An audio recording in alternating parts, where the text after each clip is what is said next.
सुनसान सा हाईवे। यही कुछ दोपहर के 1:20 हो रहे थे। एक बस वेदा को पीलीभीत के एक सुनसान सी जगह पर उतार कर चली जाती है, जहाँ ना आसपास ज़्यादा बिल्डिंगें थी, ना कोई घर थे। बस कुछ लग के गांव थे, वो भी छोटे छोटे। वो इलाका थोड़ा जंगली इलाका था। जैसे उस अघोरी ने बताया था वेदा को कि वो पीलीभीत जाए, वहाँ पर एक कैद बेताल है, एक पेड़ के नीचे, उसे ढूंढे। और वेदा उसे ढूंढते ढूंढते यहाँ तक आ गए थे, पर वो एग्जैक्ट कहाँ पर है वेदा नहीं जानते थे, और उसे वेदा को ढूंढना था। वेदा हाईवे के साइड साइड में जाते रहते, यहाँ वहाँ देखते रहते। वो कोशिश कर रहे थे कि उसकी एनर्जी उन्हें सेंस हो जाए। हालांकि उन्हें काफ़ी एनर्जी सेंस हो रही थी, पर वो बस वही वीक स्पिरिट्स की थी। वेदा को तलाश थी एक ताकतवर प्रेजेंस की, एक नेगेटिव पावरफुल प्रेजेंस।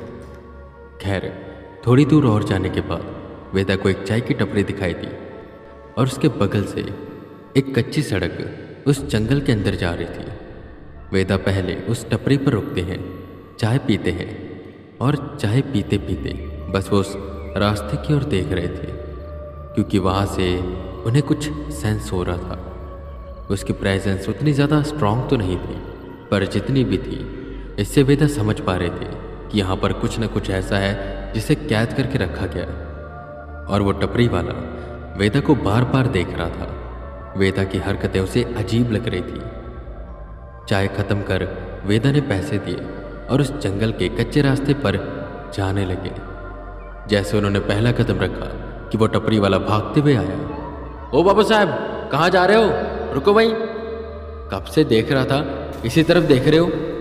देख तो रहे हो, पर यहाँ पर जा नहीं सकते। वापस हो जाओ और यहाँ से चुपचाप चले जाओ। वेदा उसकी ओर देखते हैं। वो थोड़ा गुस्से में था और थोड़ा डरा हुआ लग रहा था।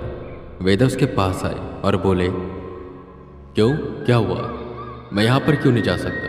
ये तेरी ज़मीन है क्या, जो तू मुझे अंदर नहीं जाने दे रहा? वो टपरी वाला सामने से कहता है, अरे साहब जी, इतनी बड़ी ज़मीन मेरी होती तो मैं यहाँ पर चाय की टपरी लगाता क्या?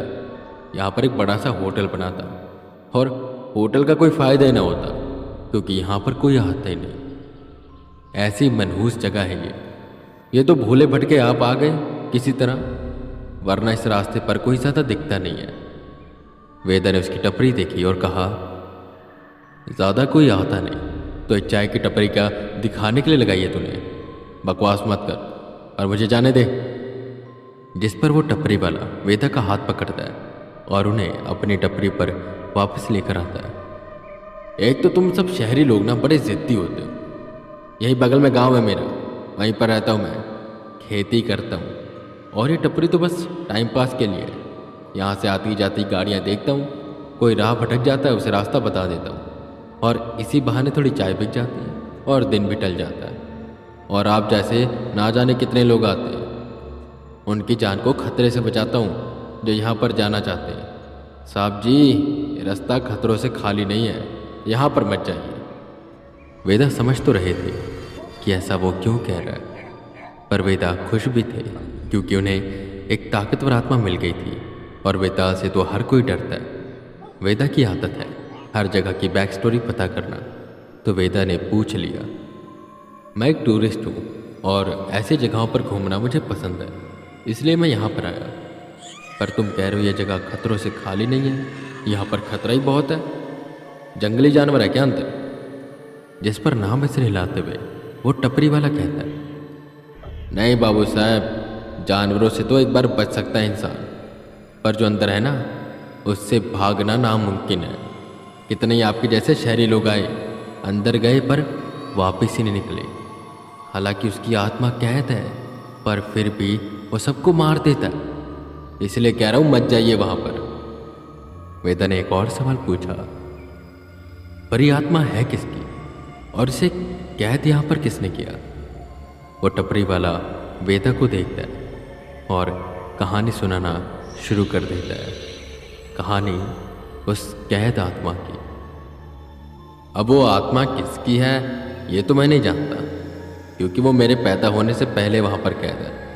पर जो कहानी मेरे पिताजी मुझे सुनाते हैं, उसके हिसाब से बहुत सालों पहले यहाँ पर एक क्रूर राजा रहता था जो बेहद ही निर्दयी था। जो भी उसका अपमान करता या उसकी बात को ना मानता उसे बेरहमी से मरवा देता। ऐसे ही एक दिन यहाँ पर पंडित आया, बहुत ही विद्वान पंडित। वो जिस भी जगह पर जाते थे सारे राजा उनकी सेवा करते थे, उनसे ज्ञान लेते थे। और ये जो क्रूर राजा था ना, ये प्रजा पर काफ़ी जुल्म करता था, उनसे काफ़ी कर लेता था। और इसीलिए वो जो पंडित थे उस राजा को समझाने आए थे, पर हुआ कुछ उल्टा ही। वो राजा को समझा रहे थे पर सामने से उस राजा ने उनकी कोई कदर नहीं की, उनके मुंह पर स्वर्ण मुद्राएं फेंकी और बेइज्जत करके वहाँ से जाने को कहा। पर पंडित जी को भी गुस्सा आ गया।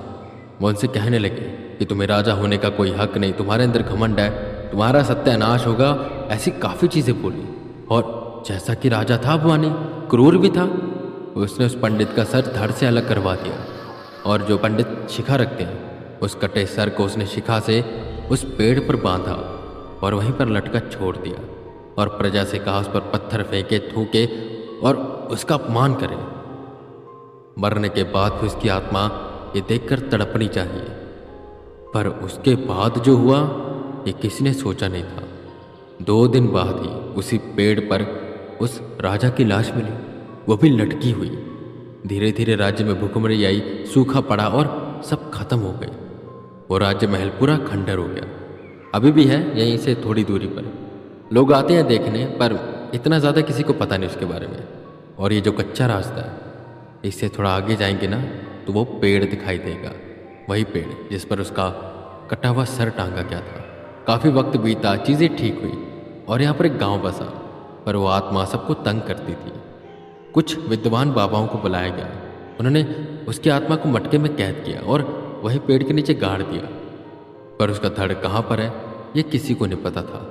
सर तो कैद हो गया पर धड़ तो खुलेआम घूम रहा है, और अभी भी वो धड़ खुलेआम घूमता है। इसी वजह से गांव खाली कर दिया गया। ये जो आत्मा है बहुत खतरनाक है, इसलिए आपको समझा रहा हूँ यहाँ पर मत जाइए।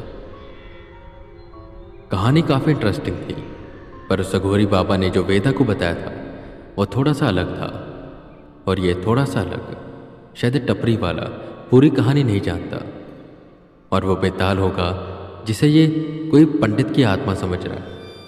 खैर, वेदा ने हामी भरी और वो उठकर चले गए, पर उस रास्ते पर नहीं, क्योंकि वो जानते थे अगर वो उस कच्चे रास्ते से जाएंगे तो ये टपरी वाला उन्हें रोकने आ जाएगा। तो वो थोड़ा आगे गए और जंगल में घुस गए। वो उस ताकत को सेंस करते करते आगे बढ़ते जा रहे थे। प्रेजेंस धीरे धीरे स्ट्रांग होने लगी और वेदा उस पेड़ के सामने पहुंचे जो बहुत ही बड़ा था और पुराना लग रहा था। वेदा उसे देखकर समझ गए कि ये वही पेड़ है जिसके बारे में वो अघोरी बता रहे थे।